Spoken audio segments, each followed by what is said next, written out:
معزز حضرات سامعین کرام،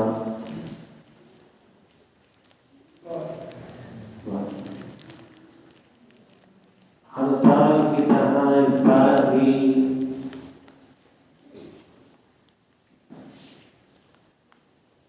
جلسہ سیرت النبی صلی اللہ علیہ وسلم محلہ گھیر پیر باز خان مسجد اللہ والی میں منعقد ہو رہا ہے، اور یہ محبت نہیں ہے تو کیا ہے کہ موسم کی خرابی کے باوجود ان ظاہری دشواریوں کے باوجود آپ حضرات اپنے پیارے آقا پیارے رسول جناب احمد مجتبی حضرت محمد مصطفیٰ صلی اللہ علیہ وسلم کا ذکر کرنے کے لیے اس مسجد میں جمع ہے۔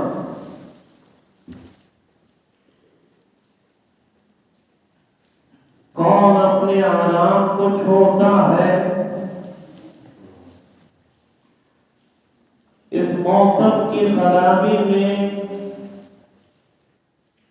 کون اپنے گھر سے نکلتا ہے جب کوئی چارہ نہیں رہتا؟ انتہائی درجے کی مجبوری ہوتی ہے تو جب نکلتا ہے، یا پھر اسے بے پناہ محبت ہے جناب احمد مجتبی حضرت محمد مصطفیٰ صلی اللہ علیہ وآلہ وسلم سے جب نکلتا ہے۔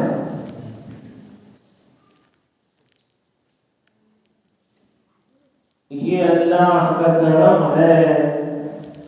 مولا کا احسان ہے کہ اس نے ہمارے سینوں کو اپنے حبیب کی محبت سے آباد فرمایا ہے، اور حضور نے فرمایا ہے کہ قیامت کے دن انسان اسی کے ساتھ ہوگا کہ جس سے کہ اسے محبت ہے۔ المرء مع من احب او کما قال، فرمایا کہ جس کو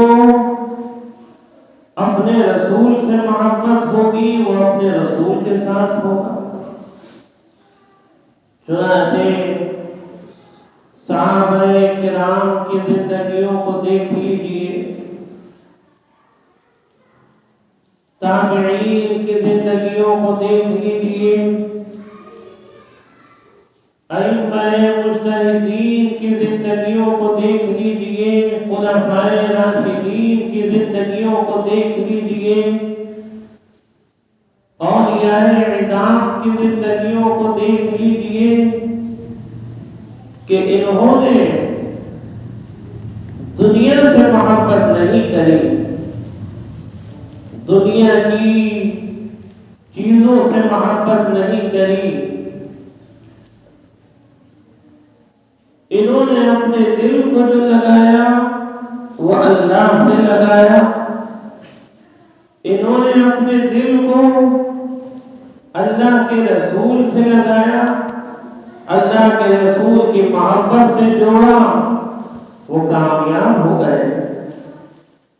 اور وہ ذات اتنی بلند ہے، اللہ کے پاس سب سے بلند ہے، جو اس ذات سے جوڑتا ہے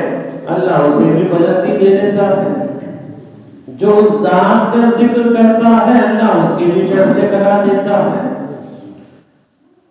حضور صلی اللہ علیہ وسلم کے چرچے ہر زمانے کے انبیاء کرتے چلے آئے اپنے اپنے زمانے میں۔ لوح محفوظ پہ آپ کا ذکر ہے، عرش عظیم پر آپ کا ذکر ہے، زمینوں پر آپ کا ذکر ہے، آسمانوں پر آپ کا ذکر ہے، اذانوں میں آپ کا ذکر ہے، نمازوں میں آپ کا ذکر ہے، پورا قرآن آپ کا ذکر ہے۔ تو اللہ نے تو اپنے حبیب کے ذکر کو اتنا بلند کر دیا ہے کہ کوئی اس بلندی تک نہیں پہنچا سکتا۔ ہماری بھی حد ہے، ہماری بھی بساط ہے، ہم ذکر کریں گے اپنی حد کے اعتبار سے، اپنے علم کے اعتبار سے، اپنی قوت کے اعتبار سے، مخلوق ہونے کے اعتبار سے، اور جس کا ذکر خالق کرے،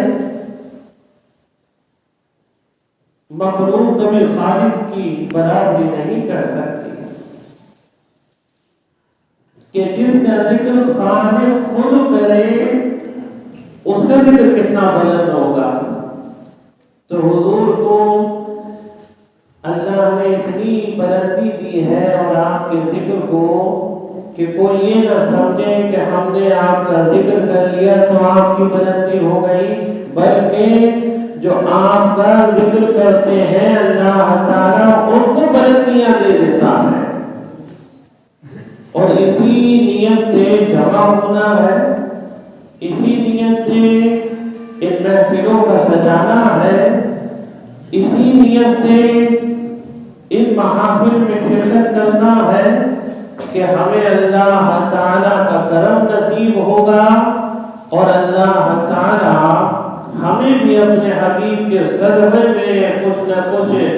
بلندی نصیب فرمائے گا، جنت نصیب فرمائے گا، اور آخرت کی بلندیاں نصیب ہوں گی، اور یہ بھی بعید نہیں کہ دنیا کی بھی نصیب ہو جائے۔ حضرت شاہ عبدالرحیم صاحب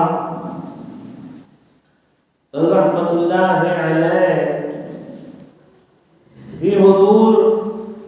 کے میلاد کی خوشی مناتے تھے۔ ایک مرتبہ حالات اتنے کمزور تھے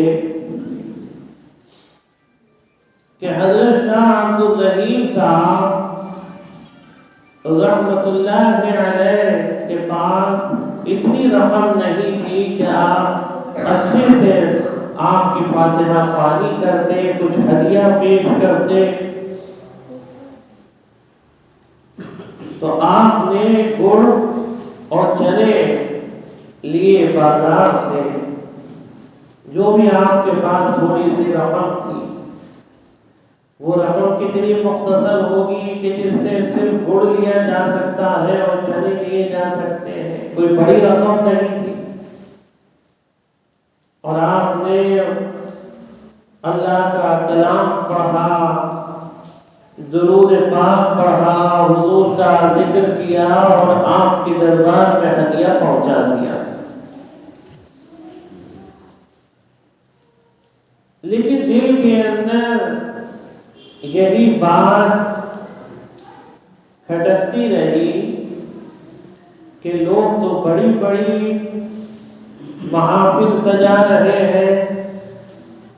نیاز کر رہے ہیں،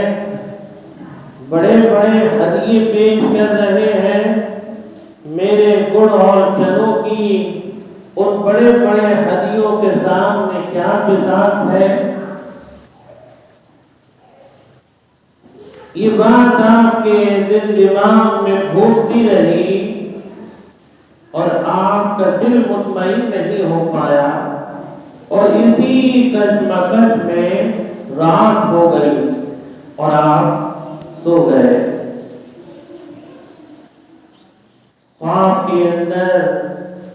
دیکھتے ہیں کہ دربار لگا ہوا ہے جناب احمد مجتبی حضرت محمد مصطفیٰ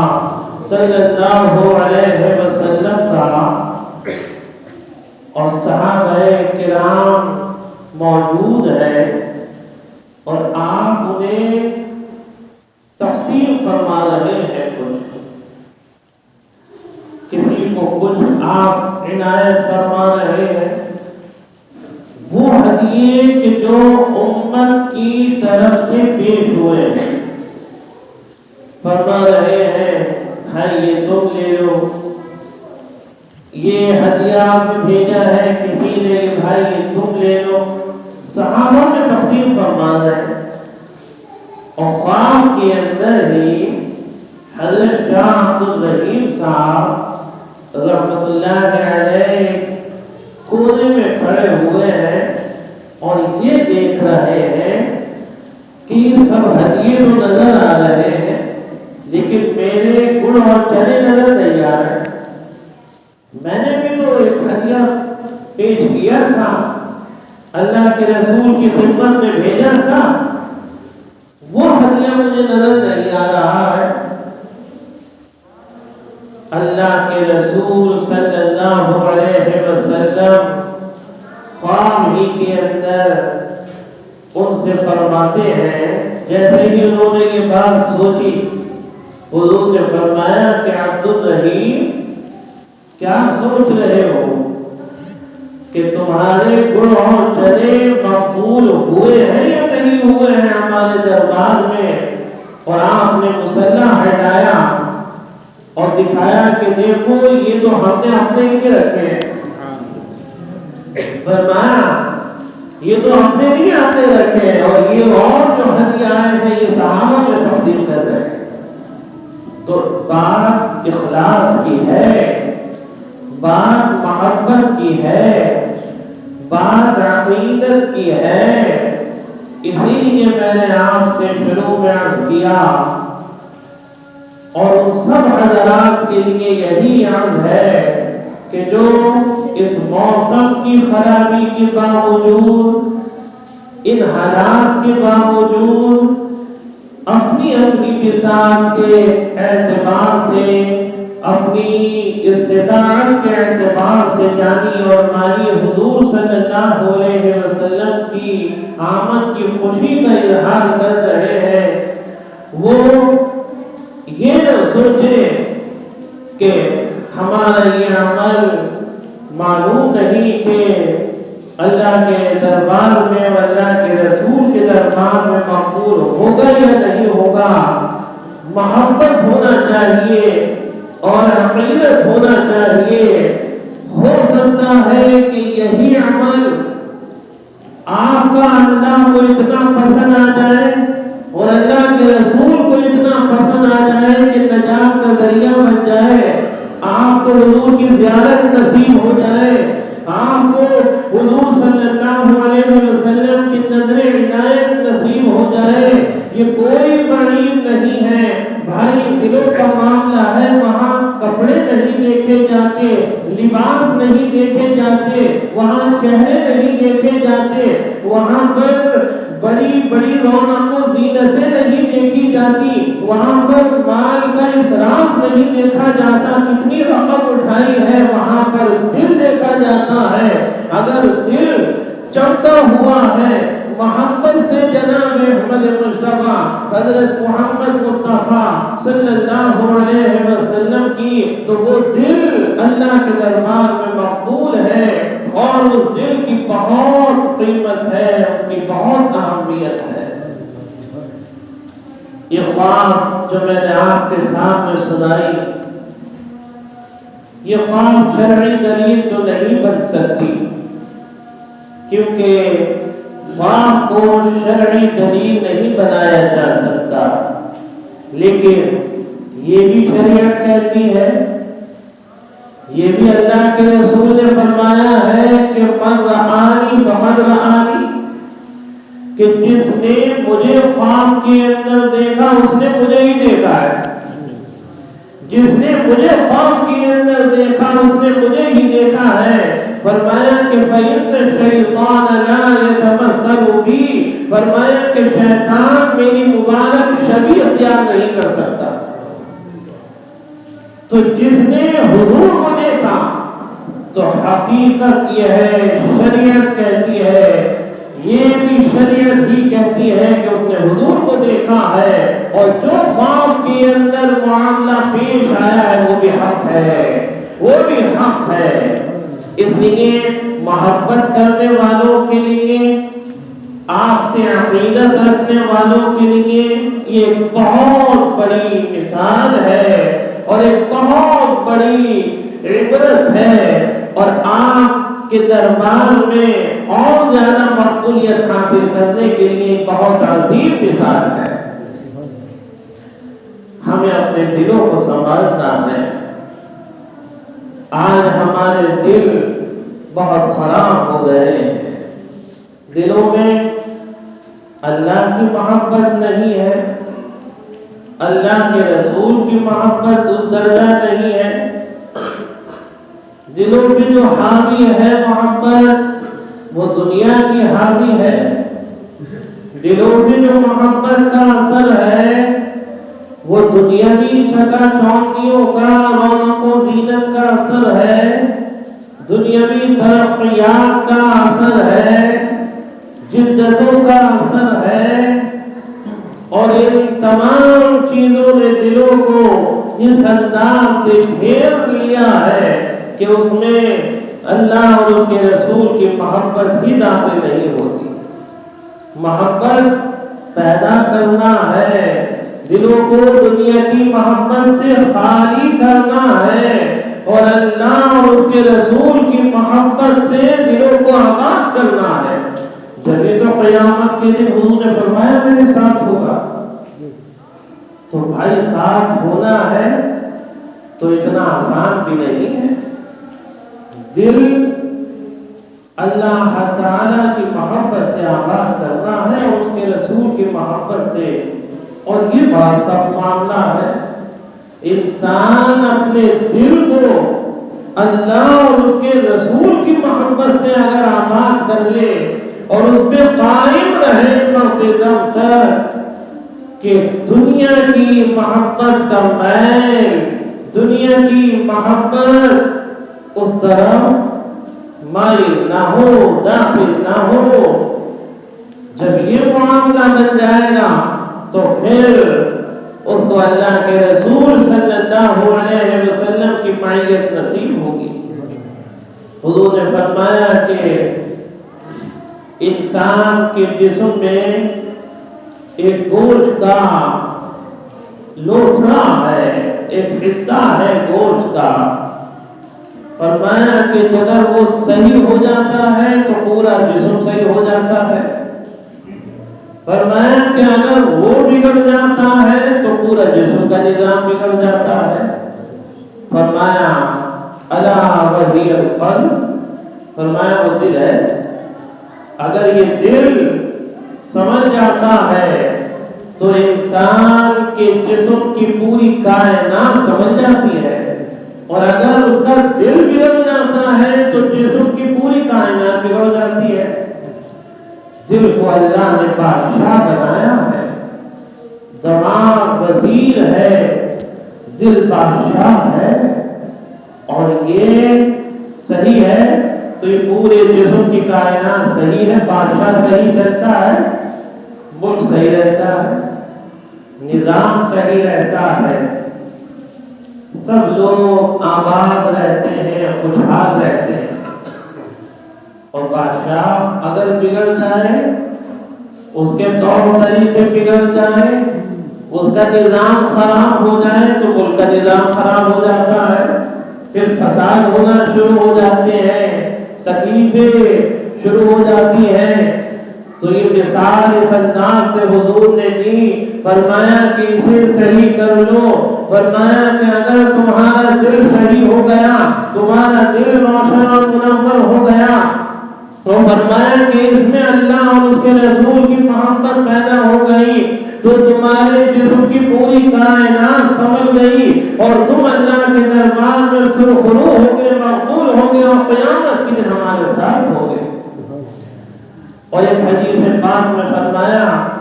ان اللہ لا ينظر الى صورکم بل ينظر الى قلوبکم، فرمایا کہ اللہ تعالی تمہارے چہروں کو نہیں دیکھتا، فرمایا دلوں کو دیکھتا ہے۔ اللہ کی نگاہ بھی دل پہ ہوتی، نہ اللہ کی نگاہ ذہن کے اوپر ہے، خاص نگاہ کہ جو چاہتا ہے اللہ جس کو، ویسے تو اللہ ہر شے سے باخبر ہے، مقصد یہ نہیں ہے، لیکن چاہت والی بات ہے اللہ جس چیز کو چاہتا ہے، انسان کے جسم کی کائنات میں وہ دل ہے، اللہ انسان کے دل پر اپنی نگاہ رکھتا ہے کہ اس میں میری محبت پیدا ہوئی ہے یا نہیں ہوئی ہے۔ تو اللہ کی نگاہ بھی دل کے اوپر ہوتی ہے، اور اگر اس کا دل سنبھل گیا اور اس میں اللہ کی محبت پیدا ہو گئی اور اللہ کے رسول کی محبت پیدا ہو گئی تو اللہ تعالیٰ اسے مقبولیت کا درجہ دے دیتا ہے۔ اسی لیے صحابہ کے دل روشن ہوئے، صحابہ کے دل منور ہوئے کہ وہ اللہ کے رسول کی محبت سے اس درجہ ان کے دل آباد تھے کہ قیامت تک صحابہ کرام جیسے دل نہیں پیدا ہو سکتے، لوگوں کے سینوں میں ایسے دل نہیں ہو سکتے کہ جو صحابہ کو اللہ نے دل دیے تھے، جو محبت صحابہ کو اللہ تعالیٰ نے دی تھی، قیامت تک ایسے لوگ نہیں پیدا ہو سکتے، ان جیسے دل نہیں بن سکتے کہ جو دل صحابہ کے پاس تھے، جو محبت صحابہ کو حاصل تھی۔ حضرت خطیب اعظم نے فرمایا ہے اپنے ایک بیان میں کہ لوگ کہتے ہیں کہ حضور صلی اللہ علیہ وسلم کی محبت میں شیرینی تقسیم ہوتی ہے۔ بھائی یہ کیا ہے؟ بھائی یہ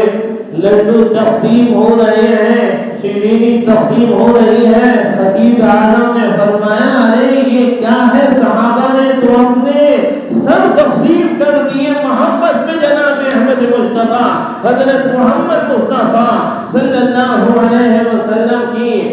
میدان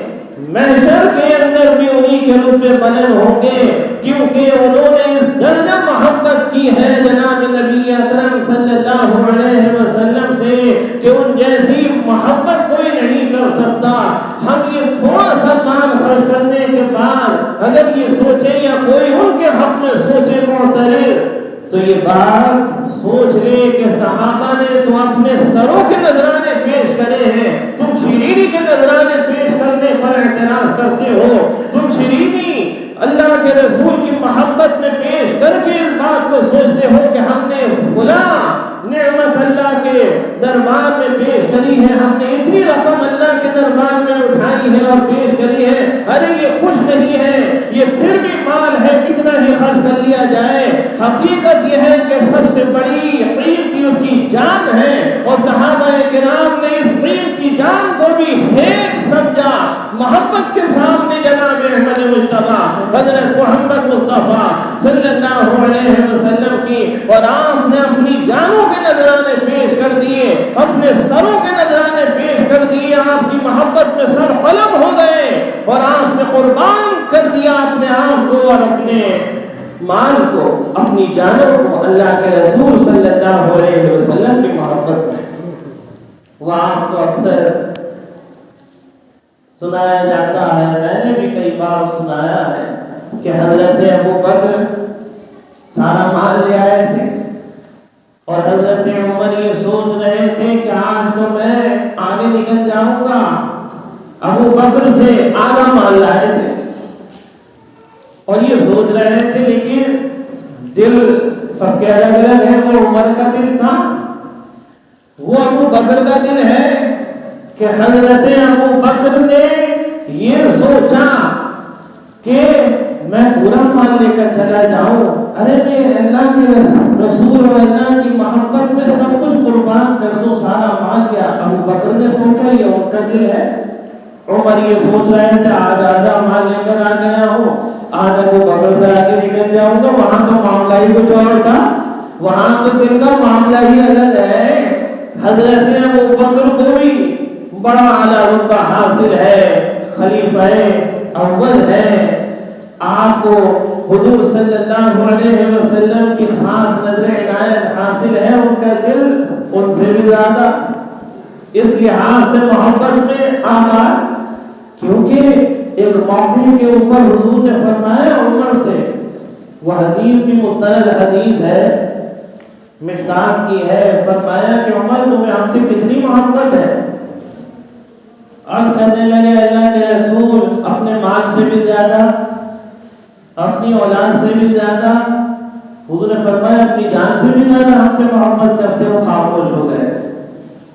لیکن ایسی کوئی روایت ابو بکر کے بارے میں نہیں ملتی کہ ابو بکر نے وہاں یہ دریافت کی ہو،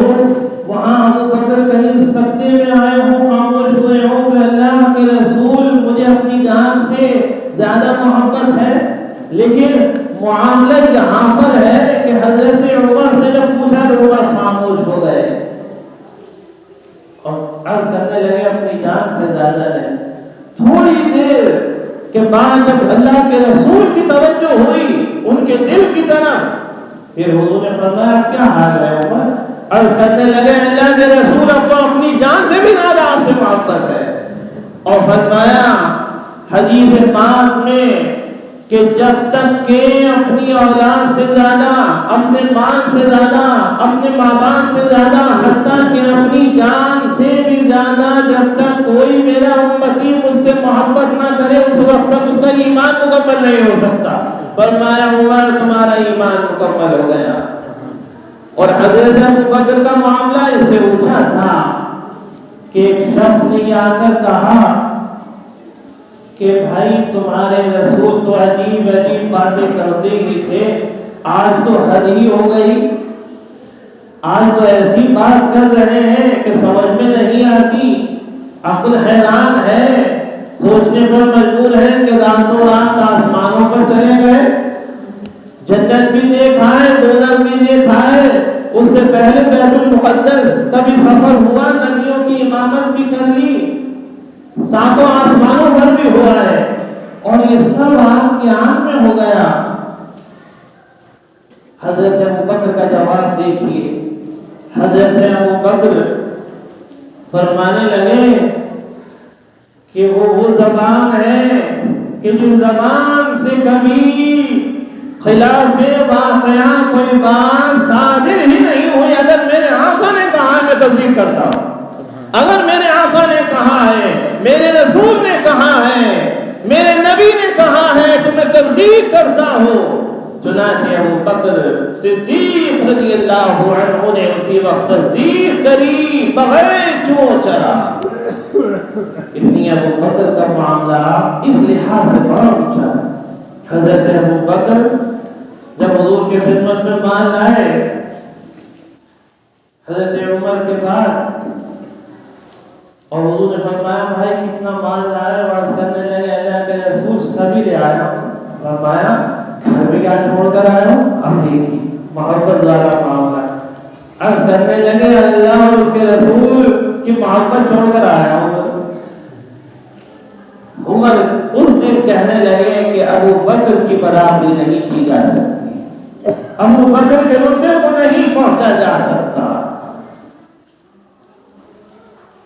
اللہ تعالیٰ نے ابو بکر کا دل وہ دیا تھا، عمر کا دوسرا دل تھا، اسی طرح اور صحابہ کرام کے دلوں کا حال تھا۔ تو بھائی اپنی اپنی محبت ہے، کس کو کتنی محبت ہے اس محفل کے اندر بھی، یہاں موجود یہ معصوم بھی ہے،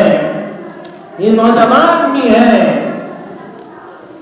اور ہمارے معمر حضرات بھی ہیں، عمر رسید حضرات بھی ہیں۔ کس کے دل کا کیا معاملہ ہے کوئی جان سکتا ہے؟ ہم چہرہ دیکھ سکتے ہیں، ہم کپڑے دیکھ سکتے ہیں، ہماری نگاہ ظاہر پہ ہوتی ہے، یہ ہمارا اور اللہ کا فرق ہے، خالق اور مخلوق کا۔ خالق کی نگاہ ظاہر پہ ہوگی، مجھے ظاہر کا دکھے گا، کوئی نقص ہے آپ دیکھ لیں گے صاحب یہ نقص ہے، یہ کمی نظر آ رہی ہے، صاحب یہ کپڑے پہ کمی نظر آ رہی ہے، یہ چہرے پہ کمی نظر آ رہی ہے، یہ لباس پہ کمی نظر آ رہی ہے، یہ سامنے دیوار پر کمی نظر آ رہی ہے، لیکن اللہ کا معاملہ دیکھیے، اللہ ظاہر کو بھی دیکھتا ہے، باطن کو بھی دیکھتا ہے، لیکن جب محبت کی بات آئی تو اللہ نے فرمایا کہ تمہارا ظاہر کتنا ہی شاندار کیوں نہ ہو، لیکن اگر تمہارا دل پاک نہیں ہے، تمہارا دل صاف نہیں ہے، تمہارے دل میں ہمارے رسول کی محبت نہیں ہے، تمہارے دل میں ہماری محبت نہیں ہے، تو وہ ہمارے دربار میں مقبول نہیں ہے، چاہے لباس کتنا ہی قیمتی کیوں نہ ہو، چاہے اس کی جیب میں کتنی ہی رقم کیوں نہ ہو، چاہے وہ کتنا بڑا سرمایہ دار ہی کیوں نہ ہو، اگر اس کا دل ہماری محبت سے آباد نہیں ہے، اگر اس کا دل ہماری محبت سے سرشاد نہیں ہے، اس کا دل صاف نہیں ہے، بغض و کینہ، نفاق، عداوت اس کے دل کے اندر اگر نہیں ہے تو پھر اس کا دل پاک ہے، اگر اس کے دل میں عداوت ہے، کینہ ہے، پاک نہیں ہے تو وہ دل ہمارے دربار میں مقبول نہیں ہے۔ اللہ تعالیٰ بھی دل کو دیکھتا ہے بھائی، دل کو سنبھالنا ہے۔ آج دلوں کا حال بہت خراب ہو چکا ہے، اور حضور نے فرمایا صفوں کے اندر شانہ بشانہ ہو کر کھڑے ہو، اسی لیے بڑی جماعت میں قصدر کہا جاتا ہے۔ جمعے کے علاوہ، عیدین کے علاوہ، الوداع کے علاوہ تعداد ہی مختصر ہوتی ہے، ویسے ہی نگاہ سے کام ہو جاتا ہے، لیکن بڑے مجمع میں کہا جاتا ہے، قصدر حرم میں کہا جاتا ہے صفو صفوفکم، اپنی صفوں کو درست کر لو، شانہ بشانہ ہو کر کھڑے ہو جاؤ۔ فرمایا کہ اگر تمہاری صفیں ٹیڑھی ہوں گی، فرمایا اگر تمہاری صفوں کے اندر ٹیڑھ ہوگی، فرمایا اللہ تمہارے دلوں کے اندر ٹیڑھ پیدا کر۔ حضور نے فرمایا اس لیے آپ اس کا خاص اہتمام فرماتے تھے، اور حضرت عمر کے بارے میں تو آتا ہے کہ آپ نے کچھ لوگ مقرر فرمائے تھے کہ جو آ کر آپ کو یہ اطلاع دیتے تھے کہ صف بندی ہو چکی ہے، لوگ شانہ بشانہ ہو کر کھڑے ہو چکے ہیں، صفیں درست ہیں، پھر آپ نیت باندھتے تھے۔ یہ معاملہ تھا، کیونکہ وہ جانتے تھے کہ مسلمانوں کی صفیں، اگر مسلمانوں کی صفیں سیدھی نہیں ہوئی تو پھر یہ دشمن کے مقابلے میں بھی صحیح نہیں ثابت ہوں گے، ان کے دل کے اندر کجی پیدا ہوگی، یا آپس میں پھوٹ کے شکار ہو جائیں گے، یا آپس میں عداوت کے شکار ہو جائیں گے، یہ ایک دوسرے کی دشمنی کے شکار ہو جائیں گے، اور یہ دشمن کے مقابلے میں کمزور پڑ جائیں گے۔ اسی لیے حضرت عمر بھی اس کا اہتمام کرتے تھے، اور یہ بنیاد بتا دی جناب احمد مجتبیٰ حضرت محمد مصطفیٰ صلی اللہ علیہ وسلم نے کہ اپنے دلوں کو سنبھال لو، اپنی صفوں کو سنبھال لو۔ صفوں کا معاملہ ہے، اور صفوں کا معاملہ بھی دلوں سے جڑا ہوا ہے۔ صفوں کا سیدھا کرنا کیوں ہے؟ دلوں کا سیدھا کرنا، تو اللہ دلوں کو ایک کرنا چاہتا ہے۔ آج جو لوگ دلوں کو توڑ رہے ہیں، جو دلوں کو بانٹ رہے ہیں، وہ اس بات سے ہوشیار ہو جائیں کہ وہ اللہ کے مقابلے میں ہے، کیونکہ اللہ دلوں کو ایک کرنا چاہتا ہے۔ جو قوم کو بانٹ رہے ہیں، جو مسلمانوں کو تقسیم کر رہے ہیں، جو ان کے دلوں کو عداوت کا شکار بنا رہے ہیں، وہ یہ سمجھ لیں کہ وہ اللہ کے باغی ہیں، ان کا مقابلہ اللہ سے ہے، کیونکہ یہ بنیاد ہے اللہ تعالیٰ کے قرب کی اور اس کے رسول کے قرب کی، اور یہی اللہ چاہتا ہے کہ دل ایک ہو جائے، پوری امت ایک دل ہو کر رہے، سب ایک جماعت بن کر رہے۔ اگر محلہ ہے تو محلے والے ایک ہو کر رہے، اگر جماعت ہے تو جماعت میں سب کھڑے ہونے والے ایک دل ہو کر کھڑے ہو، اگر شہر کے لوگ ہیں تو ایک ہو کر رہیں۔ ان کی طاقت بھی زبردست ہوگی، ان کی قوت بھی بڑھے گی، یہ مضبوط بھی ہوں گے، ایک ہوگا اور اس کے ساتھ اگر چند لوگ جڑ جائیں، شانہ بشانہ ہو جائیں، وہ مضبوط ہو جاتا ہے۔ ایک شخص نے اپنی اولادوں کو دنیا سے جاتے وقت ایک نصیحت فرمائی، اور انہوں نے چند ٹہنیاں دی ایک ایک بیٹے کے ہاتھ میں اور کہا کہ اس کو توڑو۔ ایک ایک ٹہنی تھی، سب نے توڑ دی، پھر اس کو جمع کر لیا، بہت سی شاخیں ٹہنیاں دی گئی، کہا اسے توڑنے کی کوشش کرو۔ جب کوشش کی تو سب بیٹے ناکام ہو گئے، نہیں ٹوٹا۔ فرمایا بس یہی حال تمہارا ہے، اگر تم الگ الگ ہوگے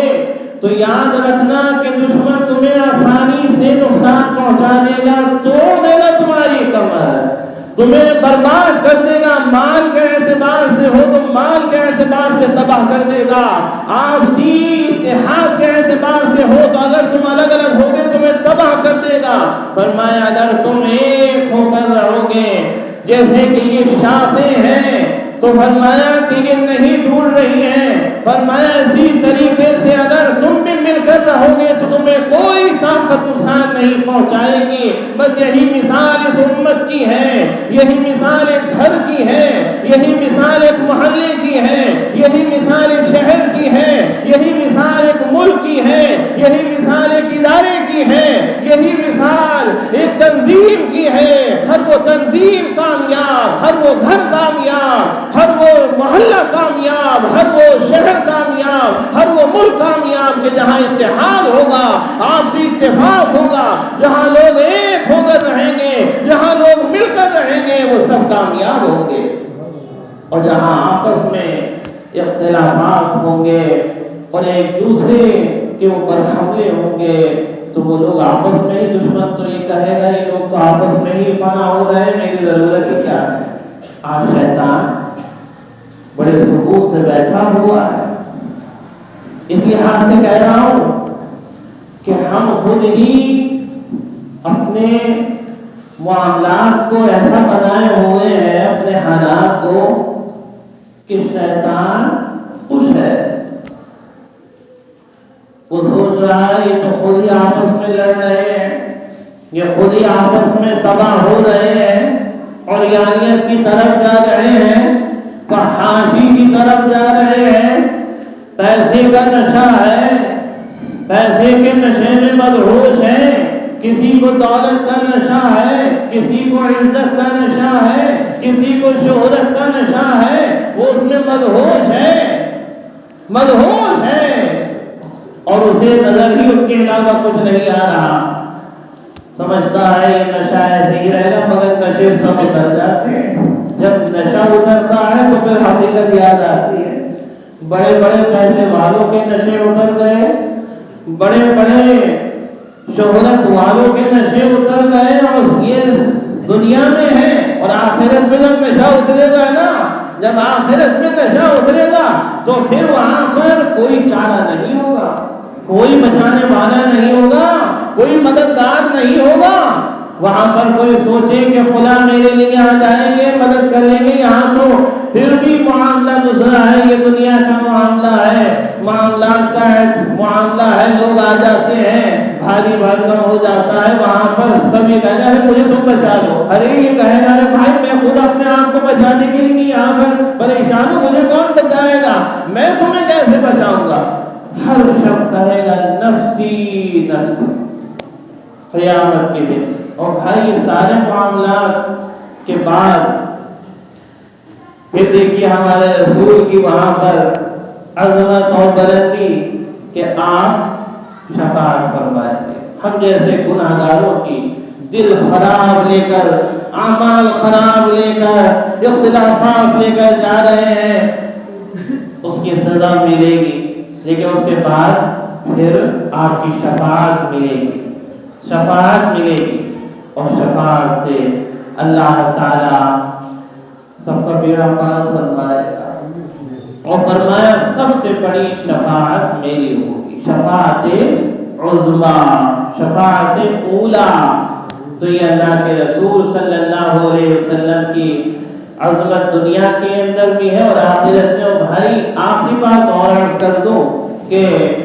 ہماری نماز کا،